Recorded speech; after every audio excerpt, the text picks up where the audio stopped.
Good afternoon class 4। तो बेटा आज मैं आपको आपकी नवतरंग पुस्तक का पाठ 11वां अपना अपना जीवन पढ़ाऊंगी। तो सब बच्चे अपनी पुस्तक का पाठ 79 पेज ओपन करेंगे। तो 11वां पाठ देखिए, अपना अपना जीवन।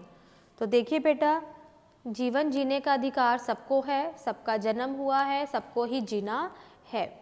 तो इस पाठ के अंदर हम सीखेंगे कि किस तरह से हमें अपने कर्तव्य निभाने चाहिए, हमें जो रिस्पॉन्सिबिलिटीज़ मिली हुई हैं हमारे जीवन से रिलेटेड। कभी कभी हमारे जीवन में खुशी आती है, कभी कष्ट आते हैं। तो इस तरह का जीवन के अंदर उतार चढ़ाव रहता ही है ना। तो देखिए इसके अंदर एक तोता है और बैल है, वो किस तरह से अपना काम करते हैं, क्या इनकी रिस्पॉन्सिबिलिटीज़ हैं, क्या क्या इनको करना पड़ता है। तो देखिए पाठ की ओर बढ़ते हैं।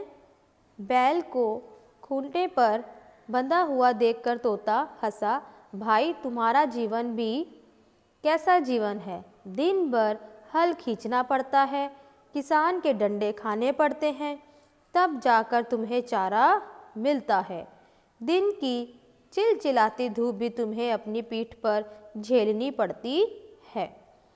तो देखिए तोता कह रहा है बैल से, उसने एक खूंटा होता है, एक लकड़ी का बड़ा सा डंडा होता है, वहाँ पे ये होता है खूंटा, बैल को बांधा जाता है। वो कह रहा है किस तरह से तुम्हें किसानों के डंडे खाने पड़ते हैं, दिन भर तुम्हें खेतों में मेहनत करनी पड़ती है, धूप झेलनी पड़ती है, फिर जाकर तुम्हें 2 वक्त की रोटी मिलती है। मतलब उसकी रोटी क्या है, बैल की चारा खाने को तुम्हें मिलता है।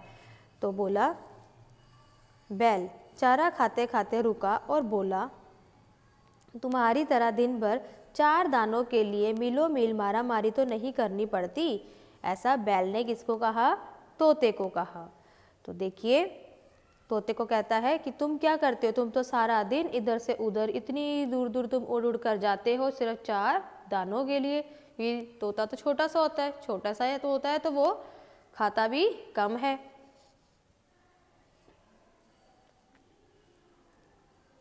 घर लौटने पर इतना तो तय रहता है कि पेट भरने के लिए पूरा चारा मिल जाएगा, फिर जो चारा खिलाएगा वह काम तो लेगा ही, बिना काम किए खाना भी ठीक नहीं है। तुम कोई काम नहीं करते, तोते को कहा। किसने, बैल ने कहा कि हमें खाने के साथ साथ मेहनत भी करनी चाहिए। तो देखो तोता कहता है चुपके से किसी मक्का के खेत में घुस जाते हो। बैल ने उसको बोला कभी कभी तो तुम चुपके से किसी के भी खेत में घुस जाते हो, है ना, किसी भी बाग में चोरी छुपके जाकर फल कुतरते रहते हो, है ना, कुतरने लगते हो, यह भला कोई अच्छी बात है, ऐसा बैल ने कहा।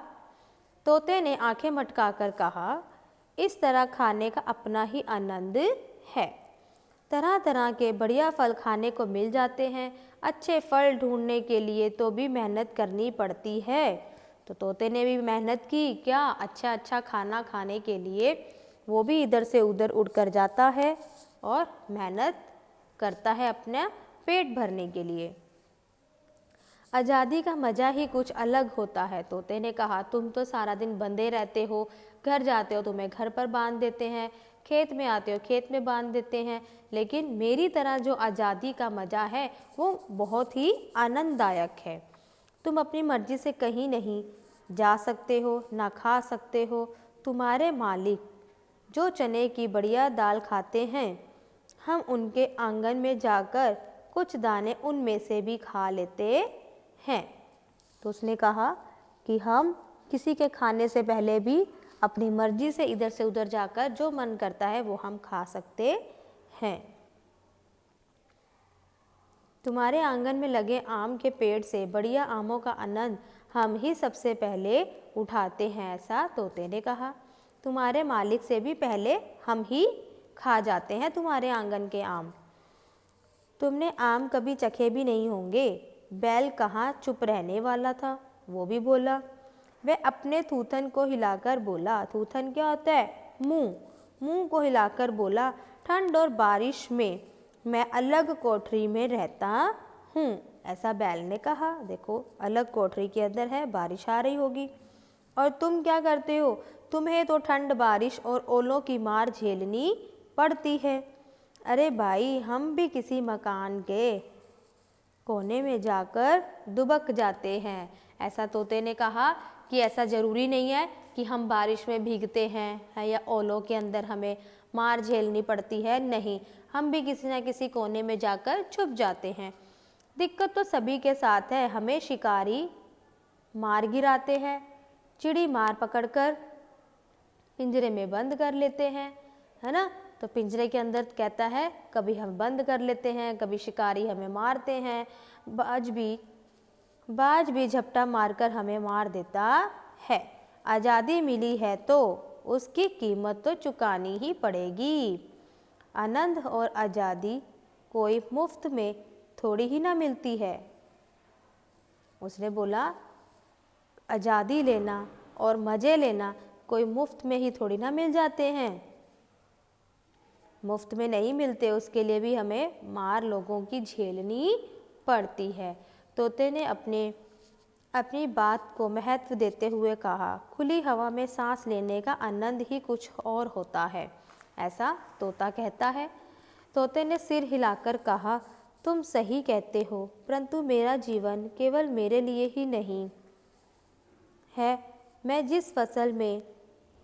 जिस फसल को उगाने में मदद करता हूँ उससे पूरे परिवार का पालन पोषण होता है। मेरा मालिक मुझे चारा खिलाने के बाद ही खाना खाता है। मेरा जीवन तुम्हारी तरह आज़ादी भले ही नहीं हो, परंतु एकदम निरर्थक भी नहीं है। तोते को बैल की बात सही लगी और वह बोला, हम दोनों ही अपनी जगह सही हैं। कुदरत ने हमारा जीवन जैसा बनाया है, हमें वैसा ही जीवन जीना है। अच्छा, चलता हूँ कहकर तोता फुर से उड़ जाता है। बैल बहुत देर तक सिर उठाए आकाश की तरफ देखता रहता है। तो बैल जो है वो आकाश की तरफ देखता रहता है, वो अपनी आज़ादी के साथ उड़ करके इधर से उधर चला जाता है। तो इस तरह से बताया कि जीवन तो सबका है, सभी को अपने जीवन के अंदर, जैसे हमें भी अपने जीवन के अंदर बहुत सारी कष्टों का सामना करना पड़ता है, हमारी रिस्पॉन्सिबिलिटीज़ हैं। जैसे बच्चे हैं, बच्चों को स्कूल में पढ़ाई करनी पड़ती है ना। अब जो बड़े हैं, हमारे पेरेंट्स हैं, उन्हें काम करना पड़ता है।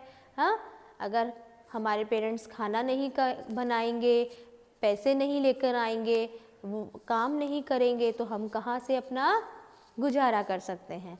ठीक है, तो जीवन जीने के लिए हर चीज़ों का करना बहुत ही सबके जीवन में महत्व देता है और सभी के लिए ही ज़रूरी है। तो ये था बेटा आपका पाठ। आप इस पाठ को दोबारा से अच्छे से पढ़ेंगे, ठीक है, और इसके शब्दार्थ जो हैं वो आप अपनी कॉपी के अंदर करेंगे। तो देखिए एक बार शब्दार्थ की ओर बढ़ते हैं।